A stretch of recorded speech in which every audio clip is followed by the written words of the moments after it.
중추그룹 파산, 금융위기 시작됐다. 중국에 대한 이야기입니다. 중추그룹은요, 그림자 금융의 대표적인 상징기업입니다. 그림자 금융이라는 게 여러분 알다시피 정부의 규제는 받지 않고요.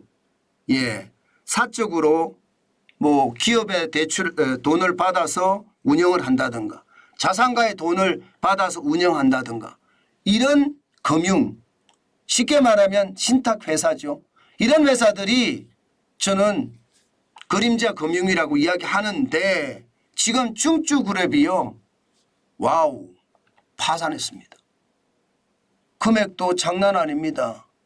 자산은요 2천억 위안, 우리 돈으로 36조 7,500억 원입니다.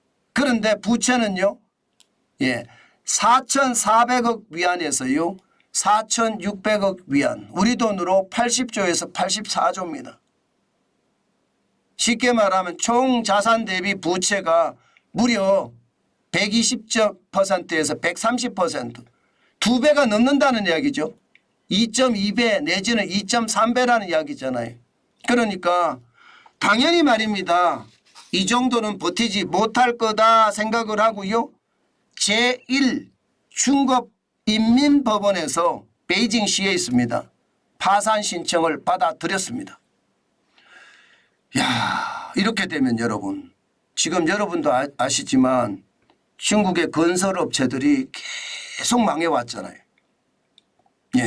뭐 비구이 위안부터 시작을 해서요. 뭐 완다그룹도 있고요. 흥다그룹도 있고요. 장난 아닙니다. 그런데 이 건설업체 파산에서요. 이제 금융으로 전이됐다. 이렇게 해석할 수 있는 부분입니다. 신탁사이기 때문에 더더욱 그렇고요. 그러면 여러분, 신탁사라는 게 결국은요. 이 건설사에다가 대출을 해주는 회사인데 그 회사 중에 상징인 중추그룹이 파산을 했다. 그러면 중추그룹과 거래를 하는 어떤 중국의 건설사들은 어떻게 될까요? 더 많이 파산하겠죠. 중국의 건설사들이 더 많이 파산하면 이게 또 다른 악순환의 고리가 만들어집니다. 다른 곳에서 그 건설사는 분명히 돈을 또 빌렸을 겁니다. 그러면 다른 곳에 금융사들이 또 위기를 불러올 수 있는 그런 상황이라는 뜻입니다. 이것은 어떻게 생각하면요. 건설사가 줄줄이 망하는 와중에 금융사가 망하면서 건설사에서 금융사로 전이돼 가는 모습이다. 이렇게 해석할 수가 있습니다. 물론 말입니다. 중국은 제대로 지표를 말을 안 하고요. 통제 중심의 경제 정책을 쓰기 때문에 어떻게 돌아가는지 정확히 알 수는 없어요. 그러나 돈이 부족해서 파산될 수 있는 것까지는 감출 수가 없는가 봅니다. 그 바람에 지금 파산한다. 이미 중추그룹은 여러분 알다시피 그전에 파산 이야기가 나왔습니다. 중추그룹의 자회사인 중농신탁에서요. 지급 중단된 금액이 무려 말입니다. 3,500억 위안에서 6천억 위안이다. 우리 돈으로는 64조에서 110조 원이다. 이렇게 이야기했습니다. 그럼 여기에 투자한 사람들이 적어도 말입니다. 10만 명 이상이라고 했습니다. 300만 위안 이상 투자한 투자자 수가 10만 명 이상. 쉽게 말하면 신탁이니까 일반적으로 자산가가 투자하거나 혹은 기업이 투자하는 게 일반적이잖아요. 그래서 그 돈을 굴리는 거예요. 그런데 이게 망하니까 10만 명 이상들이 난리가 났습니다. 중국에서는 그렇게 이야기합니다. 신탁에 투자한 사람들이 자산가기 때문에 기업이 그렇게 많지 않기 때문에 금융에 대한 위기는 그렇게 크지 않다. 이렇게 지금은 이야기하고 있습니다. 신탁업 자체가 대부분 자산가 중심으로 투자가 이루어졌기 때문이라는 뜻입니다. 그렇지만 여러분, 저는 꼭 그렇게 생각하지 않습니다.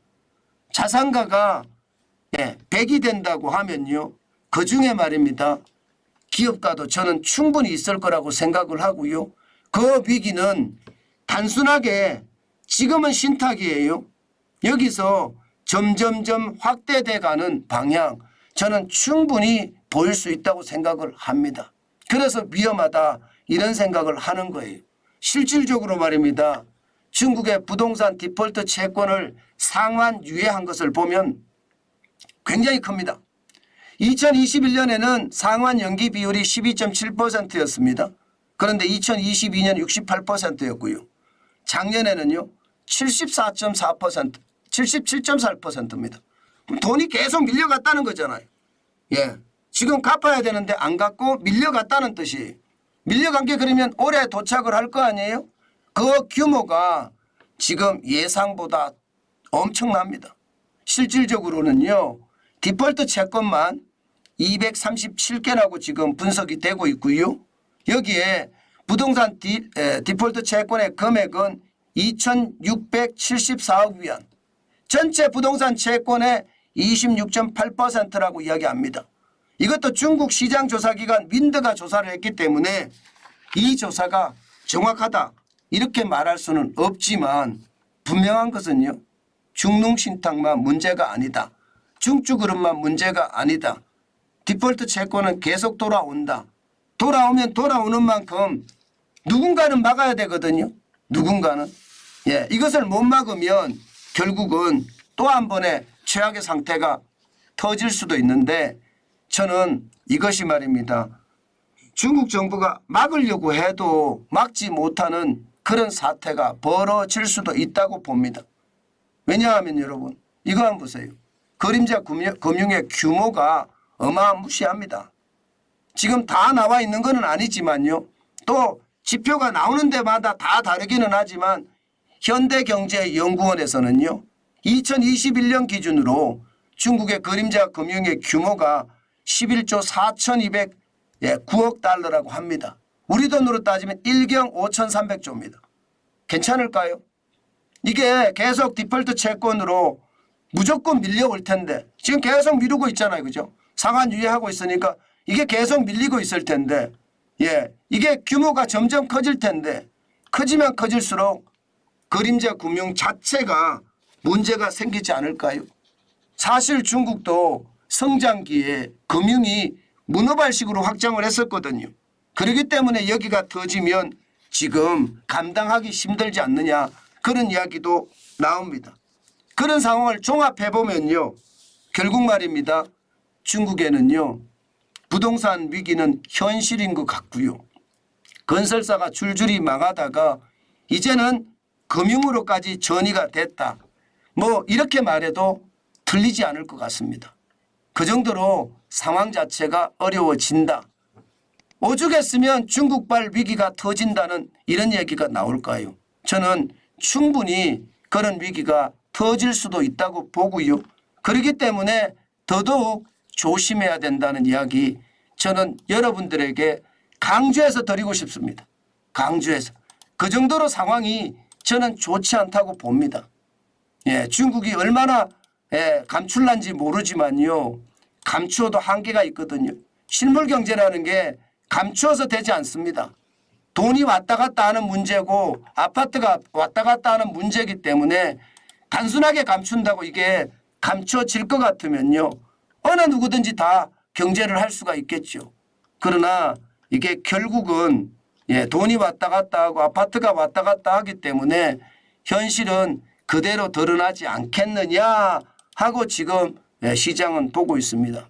저는 여러분 중국 경제가 무너지면 우리한테 오는 그 타격도 굉장히 클 거예요.